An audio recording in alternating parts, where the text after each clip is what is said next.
الحمد لله رب العالمين والصلاة والسلام على أشرف الأنبياء والمرسلين وعلى آله وأصحابه ومن تبعهم بإحسان إلى يوم الدين أما بعد فقد قال الله عز وجل في كلامه العزيز بعد أعوذ بالله من الشيطان الرجيم بسم الله الرحمن الرحيم أفمن كان مؤمنا كمن كان فاسقا لا يستوون صدق الله المولان العظيم.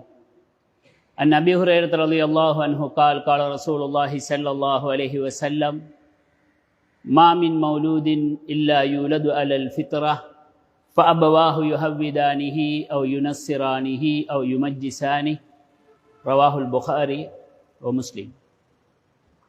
சர்வ புகழும் அல்லாஹ் ஒருவனுக்கே அல்ஹம்துலில்லாஹ்.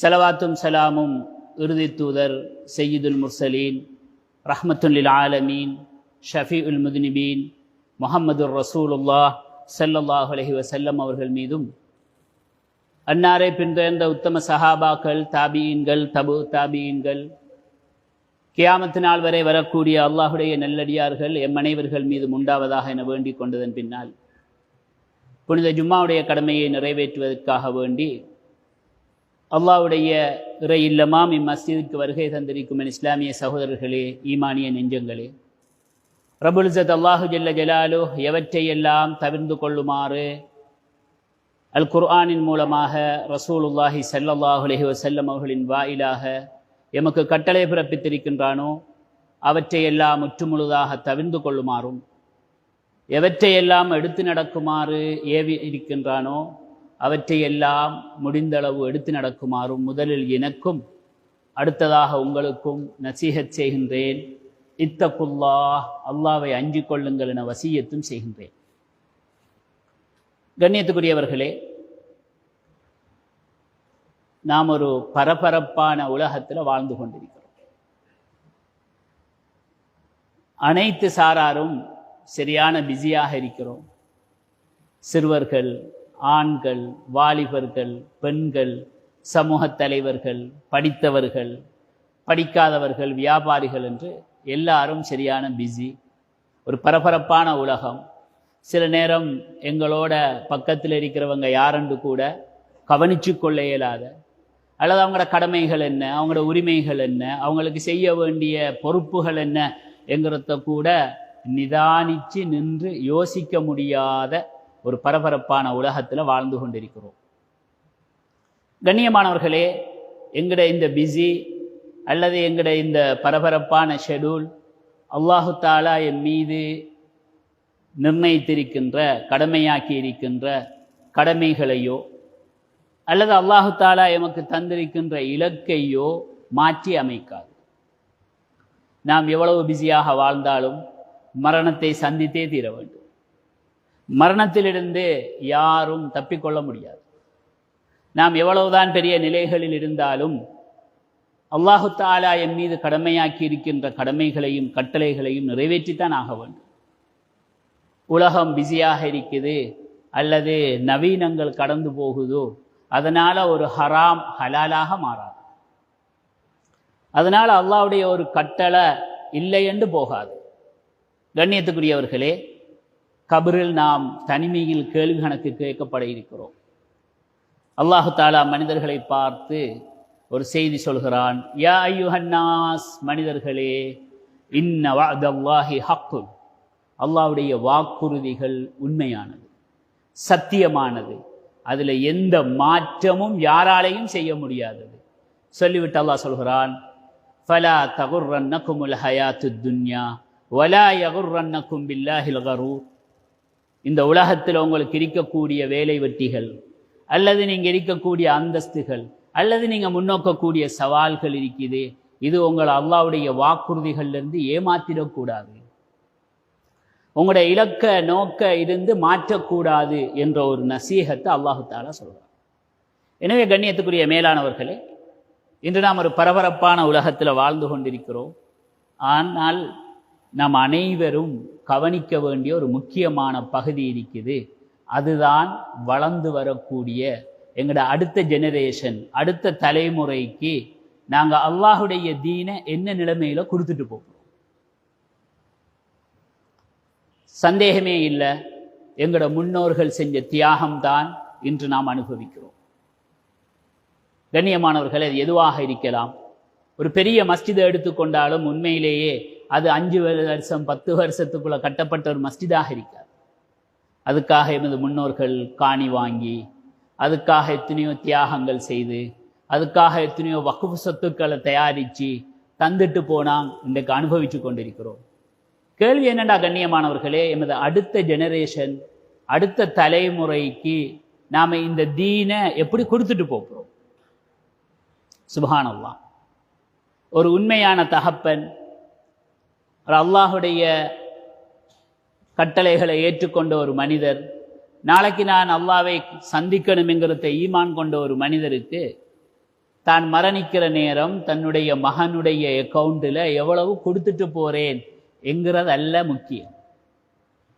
பல கோடிகளை செலவழித்து சேர்த்துட்டு கொடுத்துட்டு போகிறேன், அவன் என்ன கேடு கட்டு சரி வாழட்டும் என்று ஒரு தலைவர், ஒரு தகப்பன் நிச்சயமாக யோசிக்க மாட்டான். அவருடைய கவலை இருக்கும், இந்த உலகத்தை விட்டு நான் பிரிஞ்சாலும் என்னுடைய மகன் எப்படி சீதேவியாக வாழுவான், என்னை கொண்டு போய் கபரில் வச்சாலும் நாளை என்னுடைய கபருக்கு சதக்கா ஜாரியாக்களை, நல்லதுகளை, நல்ல அமல்களை செய்து அனுப்பக்கூடிய மகனாக எப்படி விட்டுட்டு போகலாம்? என்னை கொண்டு போய் கபரில் வச்சாலும் நாளைக்கு என்னுடைய மகனை பார்த்து, நீங்கள் இன்னார்த மகனா, மாஷா அல்லாஹ், சீதேவியான மனிதரே, அவரை போலேயே வந்துட்டீங்களே என்று மக்கள் பாராட்டத்தை விரும்புவாரே தவிர, அதை இல்லாமல் இவருடைய பேரை கேட்டுட்டு முகம் சுளிக்கிற லெவலில் மகனை விட்டுட்டு போக விரும்ப மாட்டார். ஆனால் கண்ணியத்துக்குரியவர்களே, ஒரு கசப்பான உண்மை, சில நேரம் நான் ஆரம்பத்தில் சொன்ன மாதிரி எங்களுக்கு என்ன நடக்குதுங்கிறத கூட சில நேரங்களில் நிதானித்து விளங்கி கொள்ள இயலாமல் போகுதோ.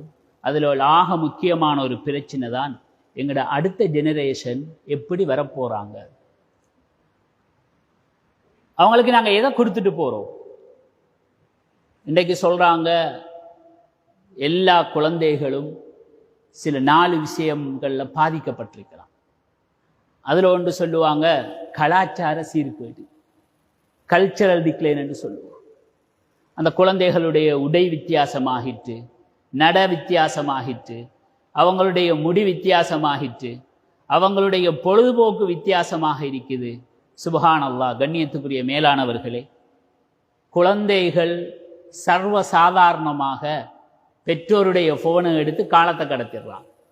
சில நேரம் அது தாய்மாருக்கும் லேசாக இருந்திருக்குது, எத்தனையோ இடங்களில் பார்க்க கிடைக்குது. கவலையான செய்தி, மகன் வந்து சிரமப்படுத்தினத்தோட தாய்க்கு லேசான வேலை என்ன தெரியுமா, ஃபோனை தூக்கி கொடுத்துட்றான்.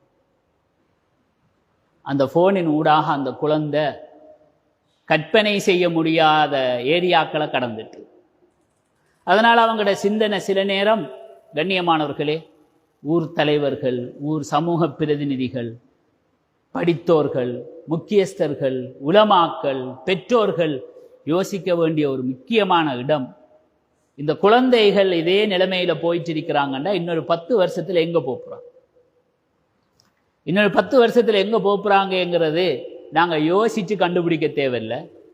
கண்ணியத்துக்குரியவர்களே, மேற்கத்திய நாடுகளில் இன்றைய வாலிபர்களோட நிலைமை என்ன என்கிறத கொஞ்சம் பார்த்துட்டோம்டா அல்லாஹ் மன்னிக்கணும், எங்களது குழந்தைகளை நாங்கள் பாதுகாக்கலண்டா அவங்களும் அதை நோக்கித்தான் பயணிக்க போகிறோம். அந்த அலைதான் அடிச்சு கொண்டிருக்கிறது. பேச்சு வித்தியாசம், நடை வித்தியாசம். சுப்ஹானல்லாஹ். முந்தி வீடுகளில் கற்றுக் கொடுக்கக்கூடிய ஒரு பெரிய பாடம் தான் எல்லாருக்கும் ஞாபகம் இருக்கும், ஒரு வயதில் மூத்தவரை எப்படி கண்ணியப்படுத்தணும். சுப்ஹானல்லாஹ். பெற்றோர்கள் ஒவ்வொரு குழந்தைக்கும் ஒரு வயதில் முதிர்ந்தவர், எங்களோட குடும்ப உறவுகள், எங்களை தூக்கி வளர்த்தவங்க, எங்களோட அக்கம் பக்கத்தார்கள், அது ஒரு பாடமாக ஒவ்வொரு தாயும் தகப்பனும் கற்றுக் கொடுத்த பாடம் அது. கண்ணியமானவர்களே, இன்று அதெல்லாம் இழந்து போயிட்டோம். 2வது சொல்றாங்க, இந்த குழந்தைகள் ஃபேஸ் பண்ணக்கூடிய பிரச்சனை, கண்ணியமானவர்களே, பிஹேவியர், நடத்தை வித்தியாசமாகிட்டு. ஏன்? அவர் கற்பதும், அவர் கேட்பதும், அவர் பார்க்கிறதும் ஒரு வித்தியாசமானது. சுப்ஹானல்லாஹ். எதை நாங்கள் கேட்கிறோமோ, எதை பார்க்கிறோமோ, அல்லாஹு தஆலா உடைய நடைமுறை என்னண்டா அதுதான் உள்ளத்தில் இருக்கும். ஒரு பஞ்சை எடுத்து ஒரு தண்ணியில போட்டுட்டு எடுத்து புளிஞ்சா கண்ணியமானவர்களே அதுல இருந்து தண்ணி கொட்டும். அதை நீங்க ஒரு பால்ல போட்டுட்டு எடுத்து புளிஞ்சா பால் கொட்டும். அது ஒரு நஜீஸ்ல போட்டுட்டு எடுத்து புளிஞ்சா நஜீஸ் கொட்டும். கண்ணியத்துக்குரியவர்களே, எதை கேட்கிறோம் எதை பார்க்கிறோமோ அதுதான் எங்களோட வாழ்க்கையில வெளியாகுது. இன்று அவனுடைய அஹ்லாக் எப்படி இருக்குது? தன்னை பெற்றோர்கள் எத்தனையோ பெற்றோர்களுடைய நிலைமை கண்ணியத்துக்குரியவர்களே, வெளியில சொன்னா வெக்கக்கேடு, உள்ளுக்கு வச்சால் மனம் நொந்து போயிடும் என்கிற நிலைமை. எத்தனையோ பேர் உட்கார்ந்து பேசக்குள்ள வெளியில சொல்ல மாட்டாங்க. ஒரு நாள் ஒரு தாயும் தந்தையும் தன்னுடைய குழந்தைய குறையாக சொல்ல மாட்டான், சொல்லவே மாட்டான். அது அல்லாஹ் அவங்களுக்கு கொடுத்திருக்கிற ஒரு தன்மை, கிஃப்ட். ஆனா கண்ணியத்துக்குரியவர்களே, கொஞ்சம் உட்கார்ந்து கொஞ்சம் மனந்திறந்து கொஞ்சம் பேசினா ஒவ்வொருத்தரும் கண்ணீர் வடிக்கிறான். சொல்றாங்க, ஹதரத் என்ற மகண்ட நிலைமை இப்படி இருக்குது, என்ற வீட்டில் நிலைமை இப்படி இருக்குது. கண்ணியத்துக்குரியவர்களே, அதுக்கு காரணம் நாங்கள் ஏற்கனவே பேசிக்கொண்டோமே, கலாச்சார சீர்கேடு. அது பிள்ளைகளுடைய நடத்தையில வந்துட்டு. மறுபக்கம் அந்த குழந்தைகளுக்கு கண்ணியமானவர்களே சரியான ஈமானிய பாடங்கள் இல்லை.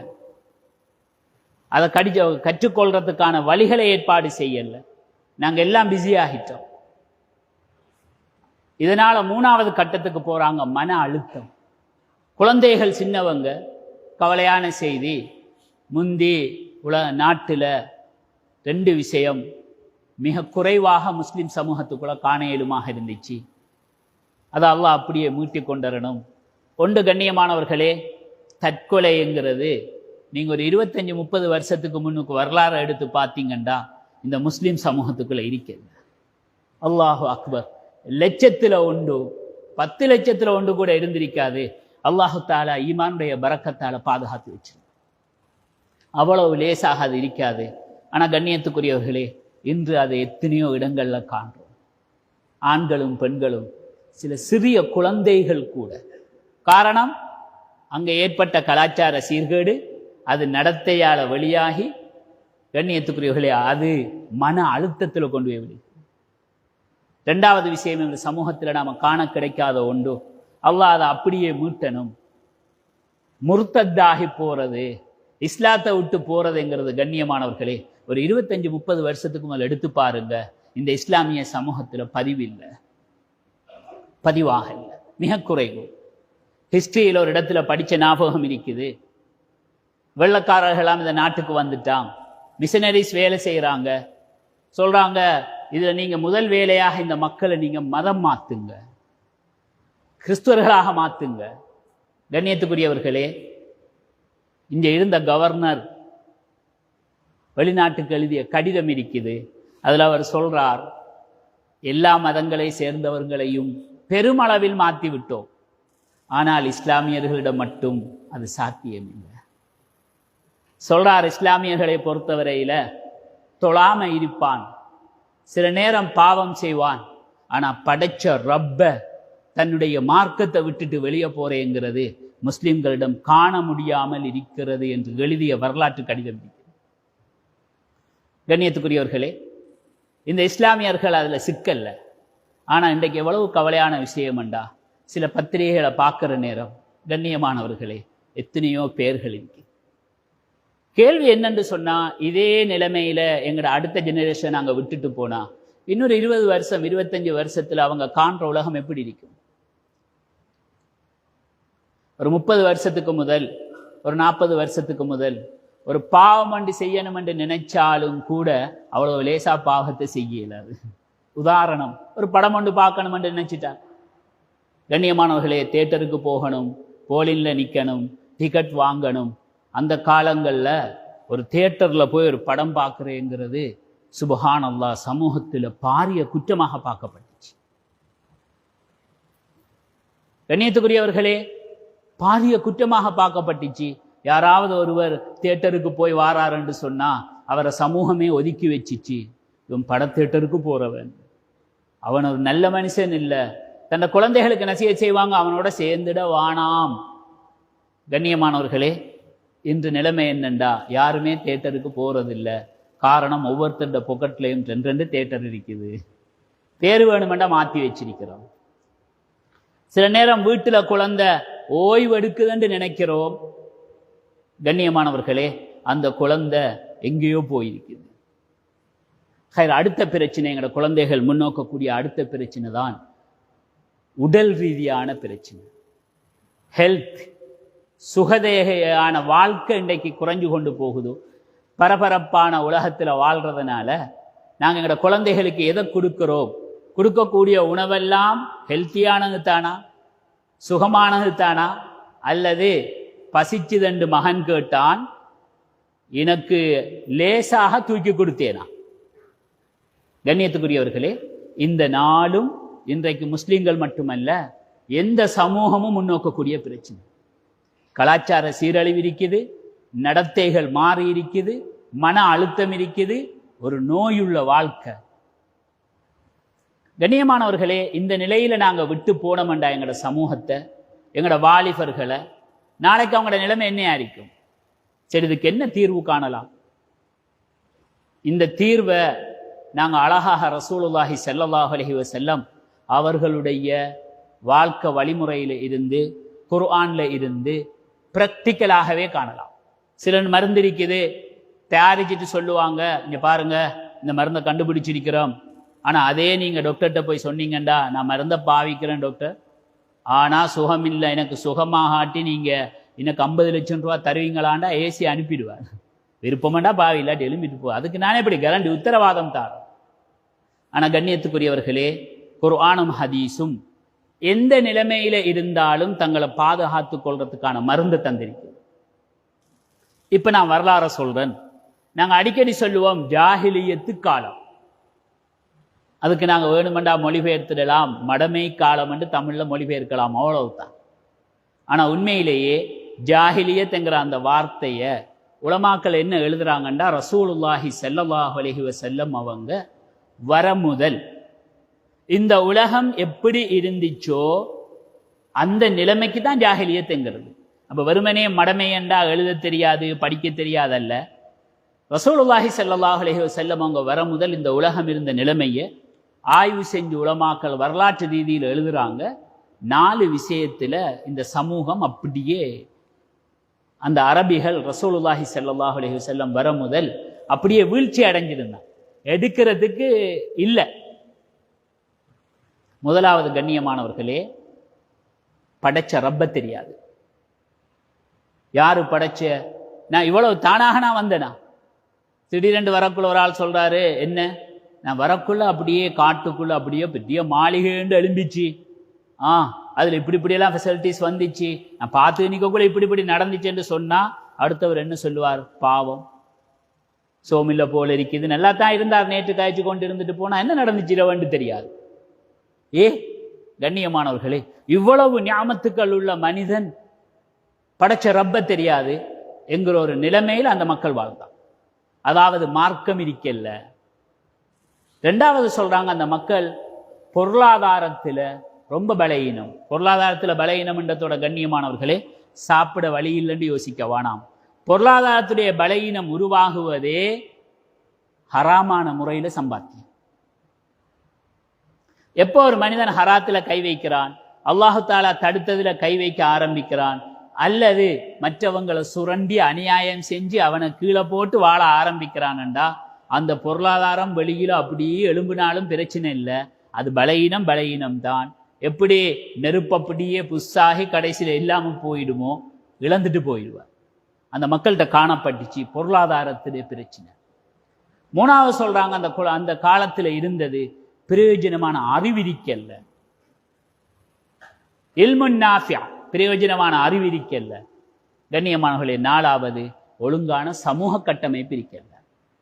பாவம் நிறைந்த சமூகம், ஒழுக்கமான சமூகம் இருக்கல்ல. சொல்றாங்க ஜாஹிலியத் என்கிற வார்த்தை இந்த நாளில ஏற்பட்ட வீழ்ச்சிக்குத்தான் பாவிக்கிறது.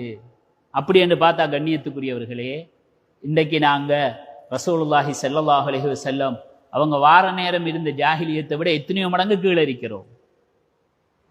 மார்க்க விஷயத்தில் எப்படி இருக்கிறோம்? கண்ணியத்துக்குரியவர்களே, எங்களோட பொருளாதாரம் எப்படி இருக்குது?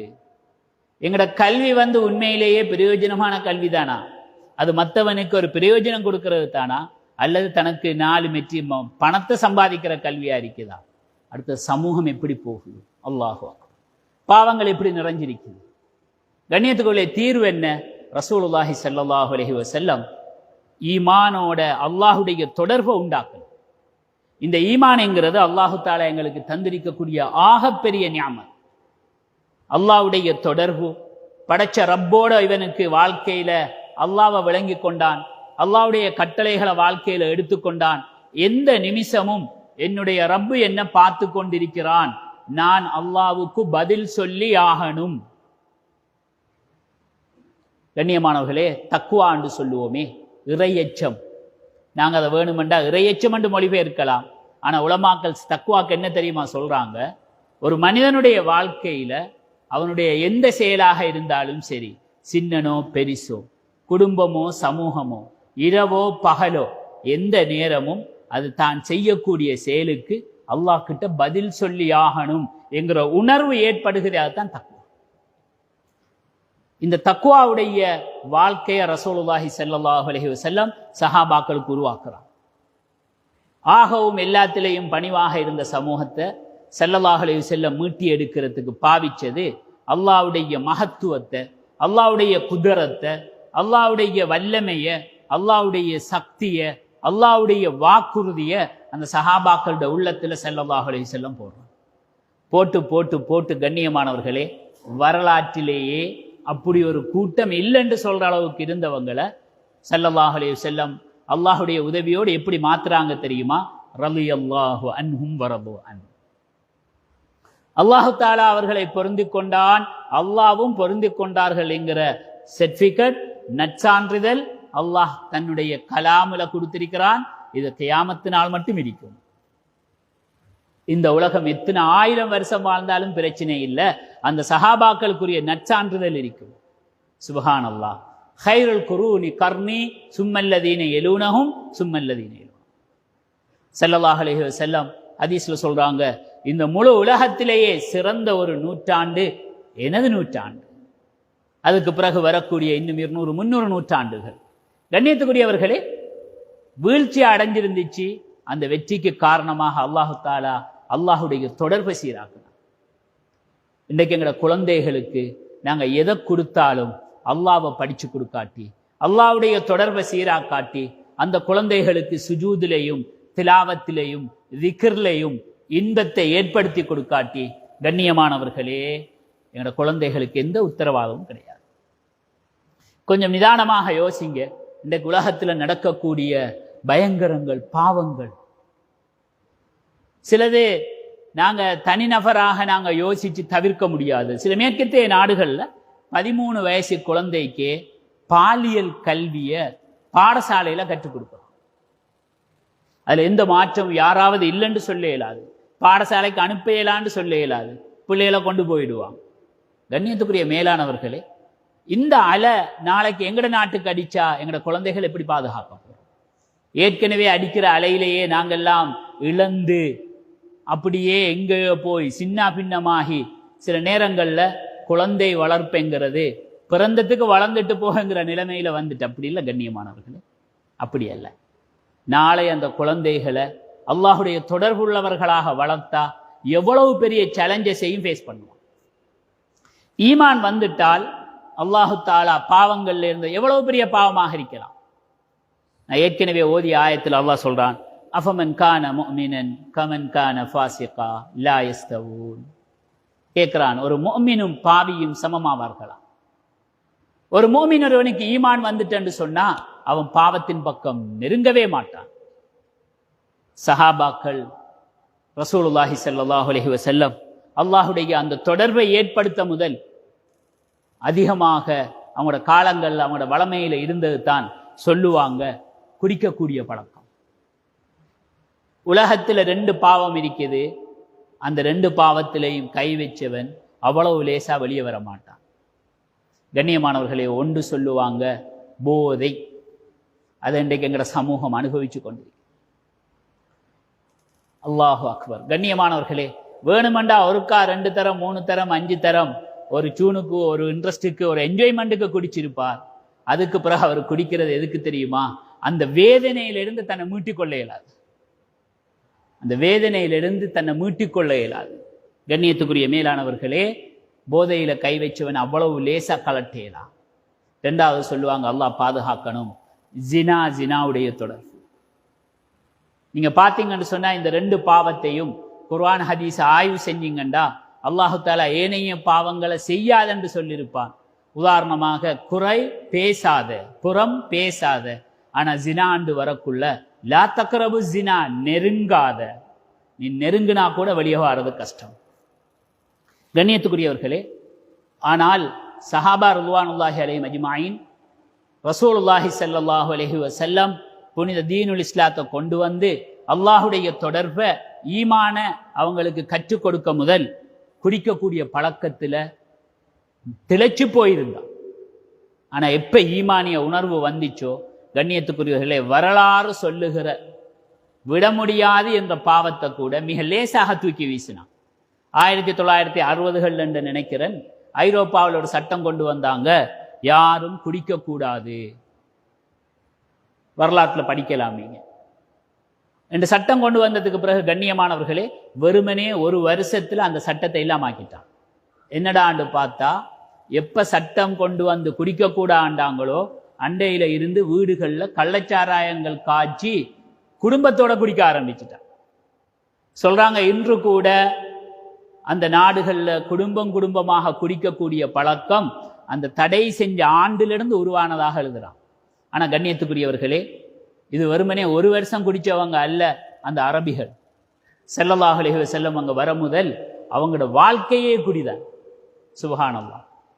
நீங்க எடுத்து பார்த்தா தெரியும், எப்போ ஒரு பொருளை நாங்க பாவிக்கிற இடங்கள் கூடுமோ அதுல பேர் கூடும். ஒரே இறைச்சி, அதுக்கு பர்கர் அண்டும், அதுக்கு பன் அண்டும், அதுக்கு பிரியாணி அண்டும் பேரு மாறும். ஏன்? பாவிக்கிற முறையை வச்சு. சாராயம் எந்த அளவு அந்த அரபிகள் குடிச்சாங்கண்டா, அவங்களோட மையத்து வீட்டிலையும் குடிதான், பிறந்த வீட்டிலையும் குடிதான், வீடு புகுந்தாலும் குடிதான், நல்ல செய்திக்கும் குடிதான், கவலைக்கும் குடிதான். அப்படி நிறைஞ்சு போய் சொல்றாங்க, அரபுல சாராயத்துக்கு மட்டும், அந்த குடிக்கு மட்டும் 200க்கு மேல பேர் இருக்குது. கண்ணியமானவர்களே, அல்லாஹுடைய ஈமான் அவ்வளவு பெரிய பாவத்திலிருந்து மிக லேசாக தூக்கிச்சு. அல்லாஹுடைய ஆயத்திறங்குது, இது ரிஜிசு ஷைத்தான், ஷைத்தானுடைய பாவ செயல் நஜிஸ்ல உள்ளதென்று. கண்ணியத்துக்குரிய, அதுக்கு பிறகு நீங்க வரலாறுல தேடி பாருங்க, ஒரு சஹாபி அதன் பக்கம் கை நீட்டினதே கிடையாது. மதீனத்து ரோடுகள்ல அப்படியே சாராயம் வெள்ளமாக ஓடிச்சென்னு சொல்றோமே, அது இந்த காலத்துல குடிக்கிற மாதிரி ஒரு போத்தல் வாங்கி வச்சு குடிச்சவங்க இல்ல. வீடுகள்ல சோஃபா இருக்கிற மாதிரி அவங்களோட வீடுகள்ல முன்னுக்கு கண்ணியமானவர்களே பெரிய அந்த சாராய முட்டிகள் இருக்கும். சுப்ஹானல்லாஹ். கண்ணியத்துக்குரியவர்களே, நான் எனக்குத்தான் சொல்றேன், எங்களோட குழந்தைகளையோ எங்களையோ பாதுகாக்கணும்டா படைச்ச ரப்போட அந்த குழந்தைகளை இணைக்கணும். அல்லாஹ்வுடைய மகத்துவத்தை, உயர்வை, கண்ணியத்தை, அல்லாஹ்வுடைய வாக்குறுதியுடைய பெருமதியை ரசூலுல்லாஹி ஸல்லல்லாஹு அலைஹி வஸல்லம் அவர்களுடைய சுன்னாவுடைய பரக்கத்தை அந்த குழந்தைகளுக்கு கற்றுக் கொடுக்கணும். அந்த குழந்தைகளுக்கு அதுக்குரிய ஏற்பாடு செஞ்சு அதுதான் அவங்களை பாதுகாக்கக்கூடிய ஒரு கவராக, ஒரு கேடயமாக இருக்குமே தவிர வேறு எதுவுமே இருக்காது. அதனால கண்ணியத்துக்குரிய மேலானவர்களே, நாம் பேசி மட்டும் சரி வராது, இது வெறுமனே ஒரு பேச்சில் சரி வராது. மாறாக எங்களோட குழந்தைகளுக்கு நாங்கள் 4 விஷயத்தை, முதலாவது அல்லாஹ்வுடைய தொடர்பை சீராக்கணும். அது உடம்புல உயிர் போல. ஒரு உடம்பு இருக்குது, அதுல உயிர் இல்லைண்டா அழகிய கண்களும் அழகிய காதுகளும் பலமான கைகளும் கரங்களும் இருந்து வேலையே கிடையாது. அதை கொண்டு போய் அடக்கிடணும். ஏனெண்டா வச்சிருந்தா நாத்தம். கண்ணியமாகவே அல்லாஹுடைய தொடர்பு ஒரு உடம்புல இருக்கிற உயிர் போல. என்ற குழந்தைகளுக்கு அல்லாஹுடைய தொடர்பை, ரசூலுல்லாஹி ஸல்லல்லாஹு அலைஹி வஸல்லம் உங்களுடைய சுன்னாவை நாங்க கற்றுக் கொடுத்தில்லைண்டா அந்த குழந்தைகளை பிணங்களாக விட்டுட்டு போறோம். அல்லாஹ் மன்னிக்கணும். இன்று நாராவிட்டால் நாம் கபருக்கு போன பிறகு சரி அது நார ஆரம்பிக்கும். கண்ணியமானவர், 2வது அந்த குழந்தைகளுக்கு ஹலாலான பொருளாதாரத்துல தன்னிறைவுக்கான வழிகளை காட்டி கொடுத்துட்டு போகணும். 3வது கண்ணியத்துக்குரியவர்களே, சமூகத்துக்கு தேவையான பிரயோஜனமான கல்வியை அந்த குழந்தைகளுக்கு திட்டமிட்டு கொடுக்கணும். 4வது ஒரு ஒழுக்கமான, பாவம் இல்லாத, ஒரு கட்டுப்பாடான அல்லாஹுடைய கட்டளைகளுக்கு மாற்றம் இல்லாத நாட்டுடைய சட்டங்களை மதித்து அதை ரெஸ்பெக்ட் பண்ணி வாழக்கூடிய ஒரு சமூகத்தை உருவாக்கி கொடுக்கணும். அதுதான் கண்ணியத்துக்குரியவர்களே, நாம் இந்த உலகிலே எமது அடுத்த சமுதாயம், எமது அடுத்த ஜெனரேஷன், எமது கையிலே இருக்கின்ற குழந்தைகள் நாம் அன்போடு தூக்கி முத்தமிடுகின்ற எமது செல்வங்களுக்கு செய்யக்கூடிய உதவியாக இருக்கும். எனவே ரப்புல் இஸ்ஸத் அல்லாஹு ஜல்ல ஜலாலு அவனுக்கு விருப்பமான முறையிலே நாமும் வாழ்ந்து பிறருக்குரிய வாழ்க்கைக்கான வழிகளையும் ஏற்பாடு செய்யக்கூடிய நன்மக்களாக எம்மை ஆக்கி அருள்வானாக. யா அல்லாஹ் எங்களது பாவங்களை மன்னிப்பாயாக, எங்களை பொருந்து கொள்வாயாக.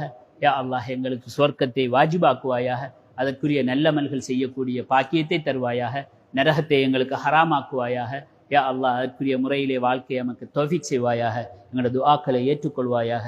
வ ஆகிர் தஅவானா அல்ஹம்துலில்லாஹி ரப்பில் ஆலமீன். அல்ஹம்துலில்லாஹ்.